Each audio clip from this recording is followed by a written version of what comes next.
Друзья, 2026 год для Козерога – это период, когда жизнь перестает просто идти и начинает требовать решений. Местами жестко, местами очень честно. Планеты не обещают легкой дороги, но дают главное – реальный шанс выйти на новый уровень. Не на словах, а в статусе, деньгах, зрелости и внутренней опоре. 2026 не про спешку и не про удачу из ниоткуда. Он про то, чтобы занять свое место и удержать его.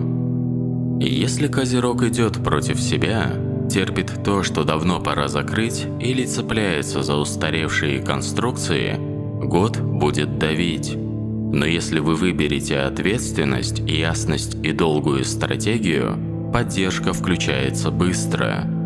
Давайте посмотрим на общую картину, куда вас ведет 2026.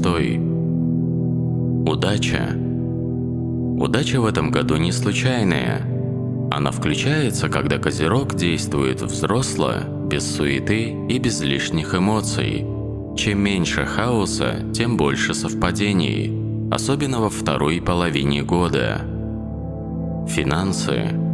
Деньги идут через контроль и расчет, а не через риск.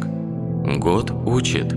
Сначала фундамент, потом рост. В первой половине года возможны задержки и пересборка финансовой модели, но с лета появляется устойчивость, а к осени ощущение, что почва под ногами стала крепче. Карьера и статус. Это год укрепления позиции. Даже если внешне кажется, что движение медленное, внутри идет перепрошивка роли. Многие козероги в этом году меняют формат работы, берут больше ответственности, выходят из зависимых положений. Это не год резких скачков, но год долгосрочного выигрыша. Любовь и отношения. В личной жизни все по-взрослому. Поверхностные связи теряют смысл. Отношения либо углубляются, либо честно завершаются.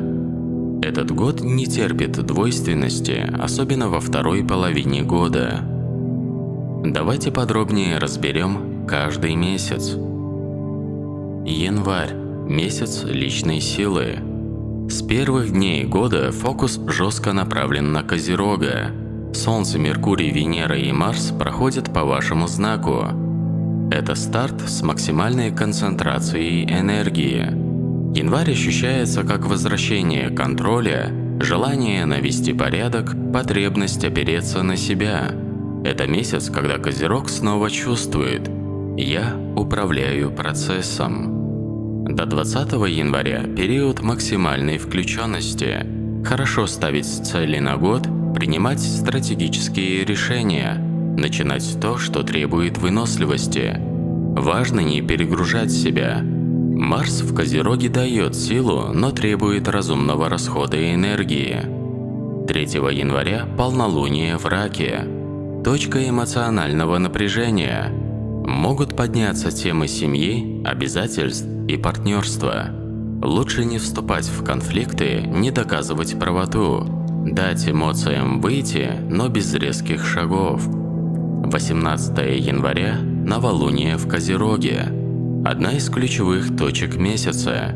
Идеально для личных намерений, долгосрочных планов, решений, которые будут работать весь год. После 20 января энергия смещается в Водолей.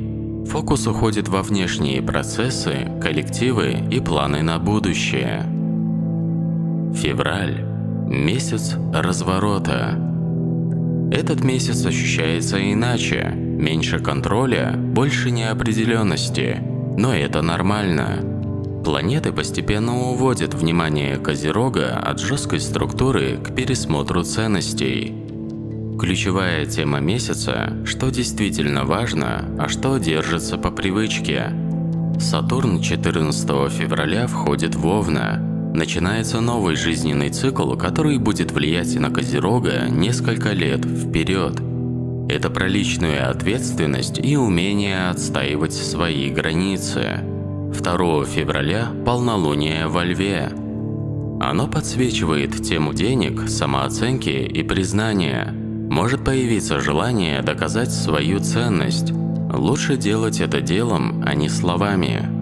17 февраля – новолуние и солнечное затмение в Водолее. Очень важная точка. Лучше не начинать рискованные проекты, не делать резких финансовых шагов. Просто наблюдайте. Это затмение закладывает новые ориентиры, но они проявятся позже. Февраль – месяц внутренней перенастройки. Март – месяц выхода из тумана. Первая половина марта может ощущаться вязкой. Меркурий разворачивается, Юпитер меняет направление, информация начинает проясняться. После 11 марта энергия становится более понятной, возвращается чувство направления, появляются ответы. 3 марта – лунное затмение и полнолуние в Деве. Момент завершения. Хорошо закрывать старые обязательства, расставлять точки, отпускать планы, которые не работают. 19 марта – новолуние в Рыбах. Мягкая, но важная точка.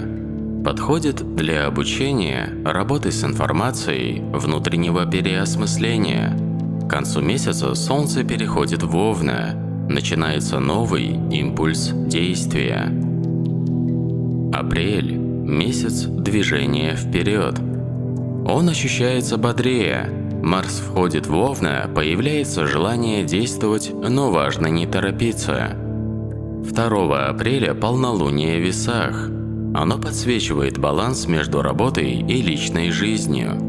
Не стоит жертвовать одним ради другого.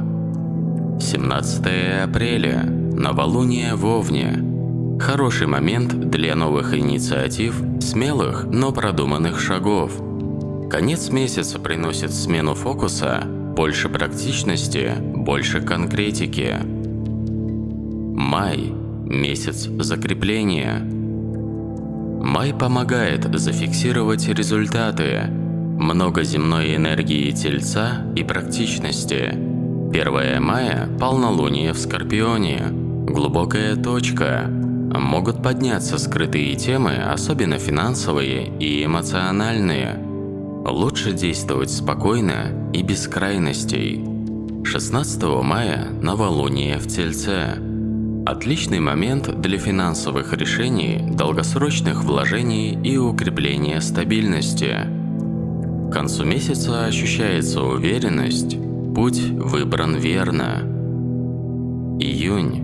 Итог первой половины года. Этот месяц подводит черту под первыми 6 месяцами. Становится ясно, что работает, что нужно менять и куда двигаться дальше. 30 июня – полнолуние в Козероге. Одна из самых сильных точек полугодия. Это момент личного отчета. Важно честно ответить себе, где я сейчас и чего хочу дальше. Июль – месяц эмоциональной проверки. После мощного полнолуния в Козероге в конце июня жизнь будто задает вопрос: ты готов жить с теми решениями, которые принял? Солнце в Раке до 23 июля смещает внимание к партнерствам, семье и близким связям. Для Козерога это чувствительная зона. Эмоции выходят на поверхность, даже если вы привыкли держать все под контролем. Что важно в июле? Не уходите в холодность, не закрывайтесь. Говорите прямо, но спокойно. Меркурий в Раке разворачивается, возможны задержки, возвращение старых разговоров и тем, которые вы считали закрытыми. Это не случайно. Июль просит эмоциональной честности. 14 июля – новолуние в Раке. Подходит для обновления договоренностей, перезапуска отношений и решений, связанных с домом и семьей. 29 июля – полнолуние в Водолее. Финансовая тема выходит на первый план. Можно увидеть реальный результат усилий первой половины года. либо понять, где система требует доработки. Август. Месяц судьбоносных поворотов. Август – один из ключевых месяцев года. Здесь сходятся солнечное затмение, активный Юпитер и разворот кармических узлов. Энергия месяца сильная, но требует осознанности. 12 августа новолуние и солнечное затмение во Льве. Очень значимая точка. Это затмение затрагивает тему статуса, самореализации и личной силы. Вокруг этой даты лучше не играть в эгоизм, не доказывать превосходство, не идти на риск ради признания. Зато хорошо заявлять о себе спокойно, принимать предложения, которые идут на рост, а не на эффект. 28 августа лунное затмение и полнолуние в Рыбах. Это событие закрывает эмоциональные и психологические циклы. Может появиться чувство усталости. Это сигнал, что пора пересмотреть режим и отношение к здоровью. Август меняет внутренний вектор Козерога. Сентябрь – месяц выравнивания. После сильного августа сентябрь приносит порядок. Энергия Девы помогает разложить все по местам. Основные темы будут касаться работы с деталями, наведения порядка в делах и корректировка планов. Лилит входит в Козерог. Это важный момент. Может вскрыться тема контроля, внутренней строгости, старых страхов. Важно не быть чрезмерно жесткими к себе. 11 сентября – новолуние в Деве. Хорошо для новых рабочих процессов, планирования и обучения. 26 сентября – полнолуние в Овне. Тема дома и внутренней устойчивости. Не стоит решать все через давление. Мягкость даст лучший результат. Октябрь. Месяц пересмотра отношений. Венера и Меркурий разворачиваются, прошлое напоминает о себе. Это не месяц для рывков, это месяц для переоценки. Обратите внимание на старые партнерства, финансовые договоренности и обещания, данные ранее. 10 октября – новолуние в Весах. У вас появляется шанс начать диалог заново. Хорошо для переговоров, но не для окончательных решений. 26 октября – полнолуние в Тельце.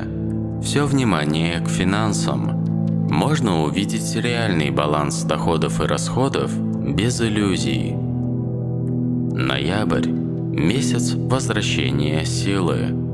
После сложного октября ноябрь ощущается стабильнее. Развороты планет дают ясность.